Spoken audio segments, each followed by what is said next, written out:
السلام علیکم ورحمۃ اللہ وبرکاتہ۔ قاری صاحب، آپ نے اگلے دن مسئلہ کیا تھا کہ حضرت عمر فاروق نے تراویح کی جماعت کو شروع کروایا اور بعد میں کہا کہ یہ اچھی بدعت ہے، اور یہ بھی سنا کہ اس میں بعض لوگ یہ کہتے ہیں کہ بدعت اچھی ہو ہی نہیں سکتی۔ وہ حضرت عمر فاروق کے اس فرمان کے بارے میں کیا کہتے ہیں؟ وعلیکم السلام ورحمۃ اللہ وبرکاتہ۔ انہوں نے کیا کہنا ہے فاروق اعظم کے فرمان کے بارے میں؟ وہ انکار کرتے ہیں، خلیفہ راشد پہ الزام لگاتے ہیں اور وہ انکار کرتے ہیں۔ وہ سمجھتے ہیں کہ ہم دین کو زیادہ سمجھتے ہیں، سنت کو، بدعت کے مسئلے کو زیادہ سمجھتے ہیں، اور یہ ایک فرقہ نہیں ہے، یہ دو فرقے ہیں۔ صحابہ کے مخالف دو فرقے ہیں، ایک یہ فرقہ ہے جو ہمیں بھی بدعتی کہتا ہے، ٹھیک ہے، اور کہتا ہے کہ بدعت اچھی ہو ہی نہیں سکتی، ایک یہ فرقہ ہے۔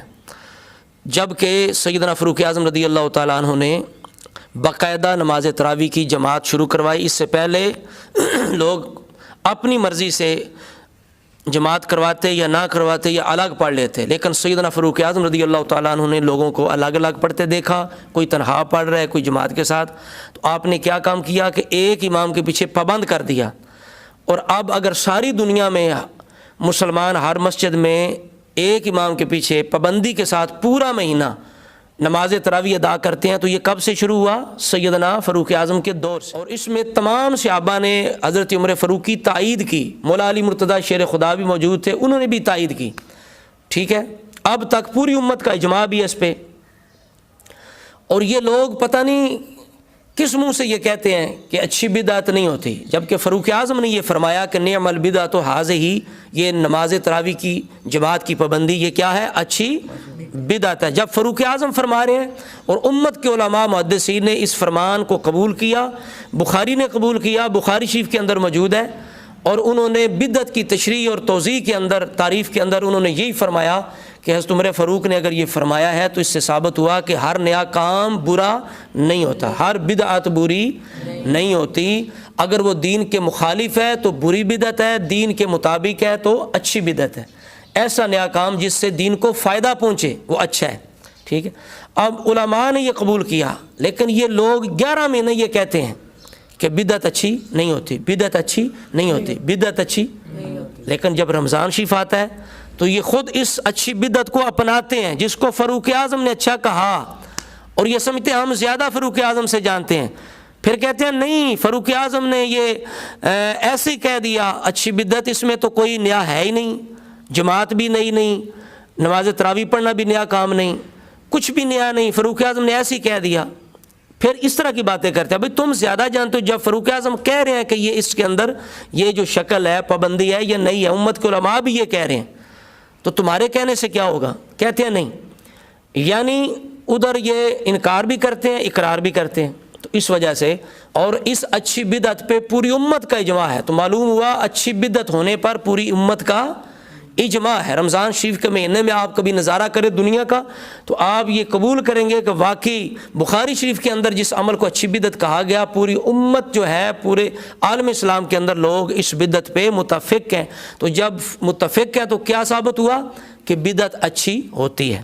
اب یہ تو تھے ایک ٹولہ۔ اب دوسری طرف ایک ایسی جماعت ہے جو صحابہ اکرام کے کھل کھلا کے دشمن ہے، یہ ٹولہ تو چھپے دشمن ہے، مخالف ہیں صحابہ کے، اور دوسرے لوگ جو سر عام صحابہ کو نماز تراویح پڑھتے نہیں ہیں، وہ نماز تراویح نہیں پڑھتے۔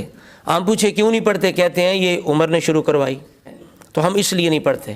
تو ہم انہیں یہ جواب دیتے ہیں کہ حضرت عمر فاروق رضی اللہ تعالیٰ عنہ نے جب شروع کروائی اس وقت مولا علی مرتضیٰ شیر خدا مدینہ پاک میں موجود تھے یا نہیں تھے؟ آپ مسجد نبوی کے اندر نماز پڑھتے تھے یا نہیں پڑھتے تھے؟ بالکل پڑھتے تھے، آپ نے کوئی الگ سے مسجد نہیں بنوائی تھی، پڑھتے تھے۔ بلکہ شرح نہج البلاغہ ابن ابی حدید کے اندر کہ فاروق اعظم رضی اللہ تعالیٰ عنہ کے وصال کے بعد دور عثمانی کے اندر ایک دفعہ سیدنا علی مرتضیٰ شیر خدا نے مسجد کے اندر لوگوں کو نماز تراویح پڑھتے دیکھا، اور مسجد کے اندر روشنی تھی، لوگوں نے چراغ روشن کیے ہوئے تھے، تو حضرت علی مرتضیٰ شیر خدا نے سیدنا فاروق اعظم کو دعا دی کہ یا اللہ عمر کی قبر کو روشن فرما جس طرح اس نے ہماری مسجدوں کو روشن فرما دیا ہے۔ یہ حضرت علی مرتضیٰ کی دعا ہے فاروق اعظم کے لیے۔ تو حضرت علی مرتضیٰ کہاں تھے اس وقت؟ آپ موجود تھے، آپ کی تائید حاصل ہے۔ تو کیا بھئی تم لوگ حضرت علی سے زیادہ دین کو جانتے ہو؟ تمہارے اندر زیادہ جرت ہے؟ اگر علی المرتضیٰ شیر خدا نے تائید کی، خاموشی اختیار کی، بلکہ حمایت کی، دعا کی فاروق اعظم کے لیے، تو اگر تم علی کے راستے پہ ہو، علی سے محبت سچی ہوتی تمہاری، تو تم یہ نہ کہتے کہ یہ عمر نے شروع کروائی ہے، ہم یہ نہیں پڑھتے، تم اس کا مطلب ہے حضرت علی سے بڑے بنتے ہو، تو زیادہ جرت والے بنتے ہو، ٹھیک ہے۔ پھر یہ کہ حضرت علی المرتضیٰ شیر خدا نے روایتوں کے اندر موجود ہے، اپنے دور کے اندر بھی حضرت علی پاک نے اس کو بند نہیں کیا۔ اگر یہ غلط ہوتی الیاذ باللہ تعالیٰ، تو حضرت علی جب اپنا دور آیا، اپنی حکومت خلافت آئی، تو پھر تو چاہیے تھا نا، آپ پہ فرض تھا کہ آپ اس کام کو بند کر دیتے، لیکن آپ نے بند نہیں کیا بلکہ جاری رکھا۔ اور سنن کبریٰ للبہقی کے اندر یہ موجود ہے، حضرت ابو عبد الرحمن سلمی فرماتے ہیں ان علی دعا القراء فی رمضان فامر رجلا بان یصلی بالناس 20 رکعہ وکان علی یوتر بہم، کہ حضرت علی پاک نے رمضان میں قاریوں کو بلایا اور ایک آدمی کو حکم دیا کہ لوگوں کو 20 رکعتیں پڑھائے، اور حضرت علی خود انہیں وطر پڑھاتے تھے۔ سبحان اللہ، دیکھا آپ نے، یعنی حضرت علی مرتضیٰ نے باقاعدہ حکم دے کے یہ کام شروع کروایا اور خود وطر پڑھاتے تھے۔ اسی طرح حضرت علی المرتضیٰ کے ایک شاگرد ہیں شتیر بن شکل، آپ فرماتے ہیں کہ وہ انہیں رمضان میں 5 تراویحات یعنی 20 رکعت پڑھاتے تھے، انہ کانا یؤمہم فی رمضان ب20 رکعہ۔ تو معلوم ہوا کہ حضرت علی مرتضیٰ شیر خدا کا بھی یہی نظریہ ہے۔ تو پتہ چلا یہ دو جو ٹولے ہیں، فرقے ہیں، ایک کھلا صحابہ کا مخالف ہے، ایک چھپا ہوا، یہ دونوں خلیفہ راشد پہ الزام لگاتے ہیں۔ ایک کہتا ہے کہ کچھ بھی نیا نہیں تھا، حضرت عمر نے ایسے ہی کہہ دیا، الیاذ باللہ تعالی، اور دوسرا ٹولہ کیا کہتا ہے کہ ہم اس لیے نہیں پڑھتے، عمر کا یہ طریقہ ہے، یہ عمر نے شروع کروائی۔ دعا ہے اللہ رب العزت ہمیں حضور کے اصحاب بالخصوص خلفائے راشدین کا غلام بنائے اور ان کے طریقے پہ اللہ رب العزت ہمیں قائم فرمائے۔ السلام